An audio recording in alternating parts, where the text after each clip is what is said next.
kind of do a little sort of summary here for what we're doing with the company and where we are. And basically, we wanted to create the first environmental friendly cars without any compromise. So it's really a vehicle. Of course, we're going into a certain price class, and the idea about going into this price class is that we don't come in with a vehicle where we charge the consumer extra for the powertrain and everything else we put in the car. So it should be a vehicle which, hey guys, it should be a vehicle which is priced accordingly to what you would expect from a $100,000 car. But the whole idea about the vehicle was to create an environmental friendly vehicle which again has no compromise to the consumer, and that is about the essential of the vehicle. What is the essential of a car? It's about freedom, and freedom is range to go as far as you want, whenever you want. So we kind of took a look at, well, how does consumers really drive their car today? And of course, the type of consumers that we want to get to. And when I sit in the traffic jam, and whether it's in California or New York or wherever it is, Los Angeles, you still see a nice Porsche Panamera Turbo with 500 horsepower next to you, and he doesn't go any faster than you do, but he likes that car. He likes to be in that car because, you know, it's a beautiful, nice car. And that's really what the Karma is about. It's about sort of reacting to how do we actually commute and drive today.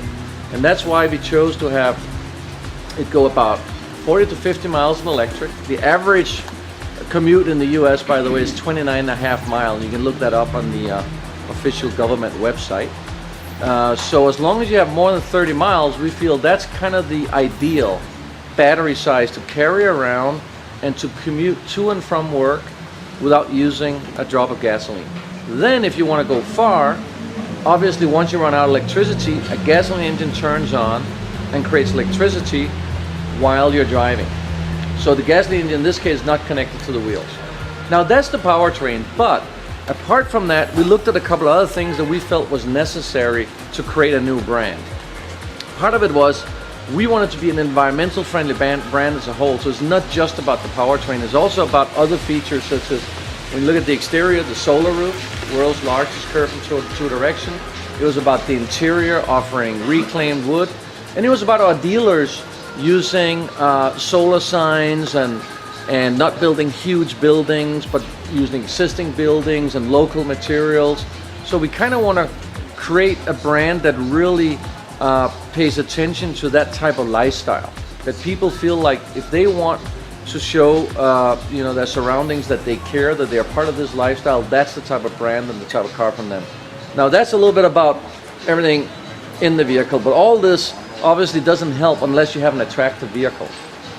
So if you think about the Karma as this is the car that has to define the Fisker brand. And I want to just give an example of something. If you would ask somebody today what car Porsche should make to make a lot of money, you would probably say it should be the Porsche Cayenne. But that's not the car that you think about when you think about Porsche as a brand. You think about the Porsche 911.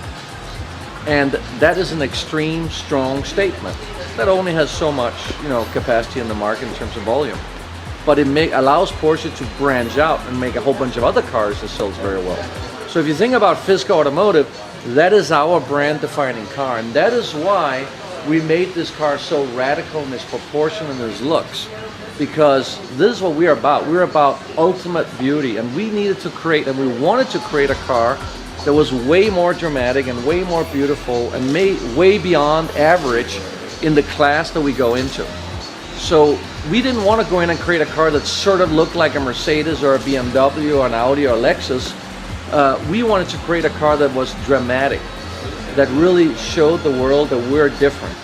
And that's why this car is so designed the way it is, with the extreme, you know, hips on the rear, all the real estate, the long hood, the dramatic lines and the proportions of the car. And I think when you see this car driving around the street, you will notice it right away, and when you drive it, you'll notice the attention it gets.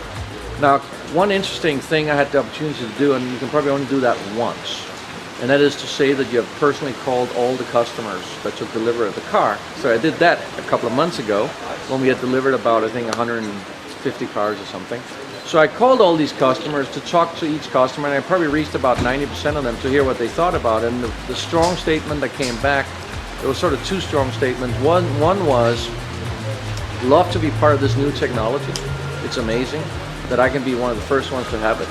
Second, I love the attention this car gives. When I drive it around, people admire it. It's just amazing. I love the looks. And that's something that is sort of rare today, that you buy a new car that gets that type of attention. And that obviously is a big part of Fisker Automotive, part of what we're going to do in the future as well. Just a little few things I want to ask you when you go out and test drive this car. Try to think about, when you drive it, just kind of the last car you drove. And I know it's difficult. I've been driving the Karma for 4 months. And I can tell you, when I get into a normal car, it seems really strange. And the reason is, my body has now forgot about doing the movement when the gear shifts. So when I get back in a normal car, it feels really annoying whenever the gear shifts, no matter how smooth the car is. My body has forgot, and my brain has forgot, that I need to wait 2 seconds to actually change lane until the kickdown is engaged. My body has forgot that I gotta be a little careful how I take off at the stoplight, so the car doesn't kind of shake and it doesn't look elegant. So try and feel that when you drive this car. I think you get the feeling of how smooth this car is, specifically in traffic to drive, and how when you want to react, you want to change lane, the power is right there. We didn't set out to make a track day car by any means, but we set out to make a car that actually changes the enjoyment of driving and kind of emphasizes some of the things that we all care about, specifically when we're in traffic. And that's kind of why we chose for you to drive it starting in LA. We didn't want to go out on a track. We wanted you to kind of get the feeling of, how is this car really going to perform in normal day traffic and normal day use. Also, feel how kind of tight the handling is, and still fairly comfortable the car is despite 22-inch wheels. And I know it's a normal thing to think that if you put 22-inch wheels in the car, automatically it's not going to have a good comfort. But we kind of defy that in two ways. First of all, because this car has such a low center of gravity, we don't need to stiffen up the suspension unnecessarily to get a great handling.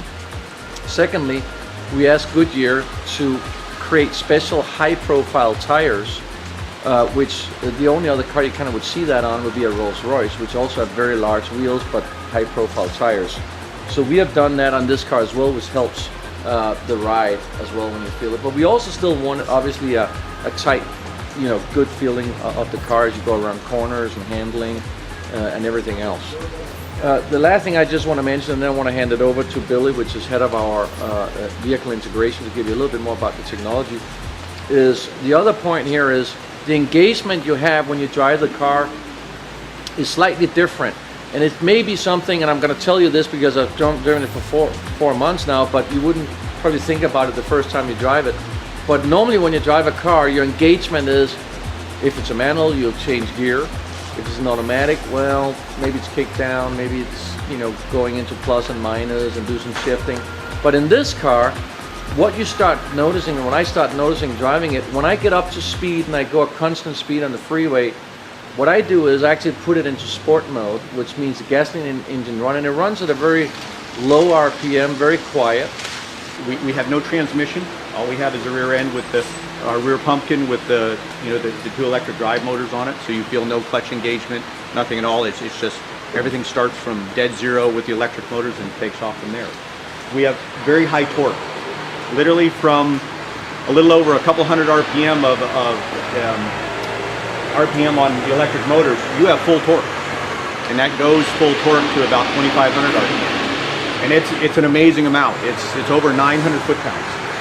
Now, one of the things where you'll feel on that is, and this is what it allowed us to do it without a transmission, is there's not many cars that you might get a supercar that has a 900,000 foot-pounds.